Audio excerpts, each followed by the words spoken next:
Hello বন্ধুরা, কুসুমের রান্নাঘরে সবাইকে স্বাগত। আজ আমি আপনাদের সঙ্গে শেয়ার করব পাকা আমের আমদই।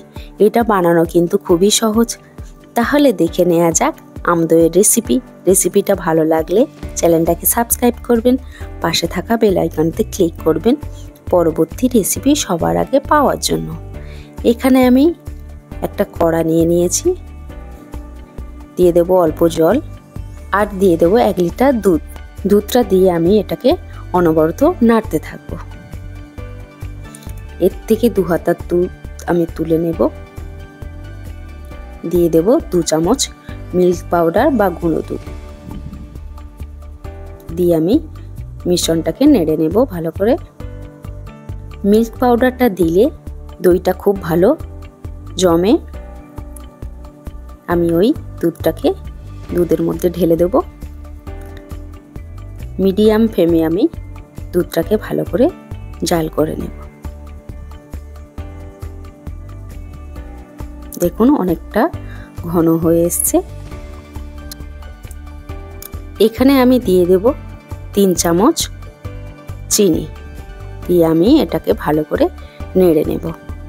কিছুক্ষণ নেড়ে নিয়ে আমি গ্যাসটাকে বন্ধ করে দুধটাকে ঠান্ডা হতে দেব।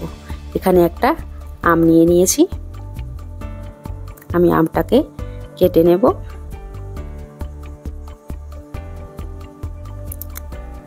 চামচ দিয়ে আমি আমের শাঁসটাকে তুলে নেব।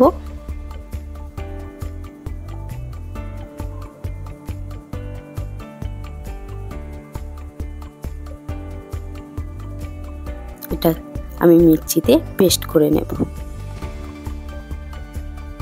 এখানে সসপ্যান নিয়েছি, আমি এটা লো হিটে আমটাকে ভালো করে জাল করে নেব।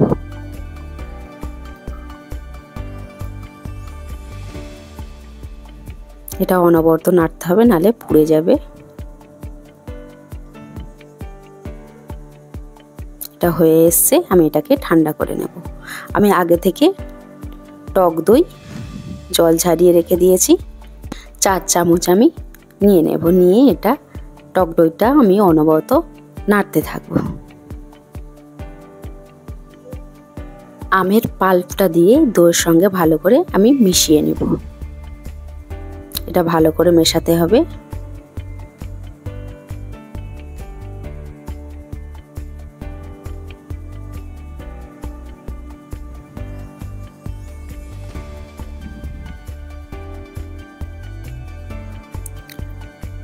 আমি আগে থেকে দুধটাকে ঠান্ডা করে নিয়েছি। 1 হাতা দুধ দিয়ে দেব। দুধটা গরম দেবেন না, দিলে যেহেতু টক দই আছে দুধটা কেটে যাবে।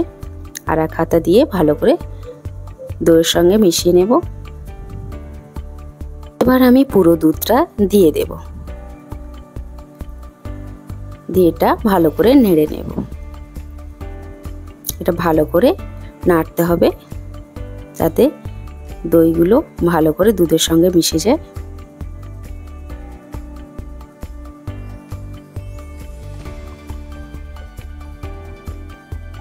আমার নাড়া হয়ে গেছে। আমি একটা মাটির ভাঁড় নিয়েছি, ওতে জমাতে দিচ্ছি। আপনারা চাইলে কাঁচের পাত্র কিংবা স্টিলের পাত্রেতে বসাতে পারেন। আমি ঢাকনাটা বন্ধ করলে চলবে না। আমি একটা বেডশিটের উপরে দুধটাকে বসিয়ে এটা গরম জায়গায় আমি রেখে দেব পুরো 12 ঘন্টার মতো। 12 ঘন্টা পরে আমি দইটাকে খুলে দেখব।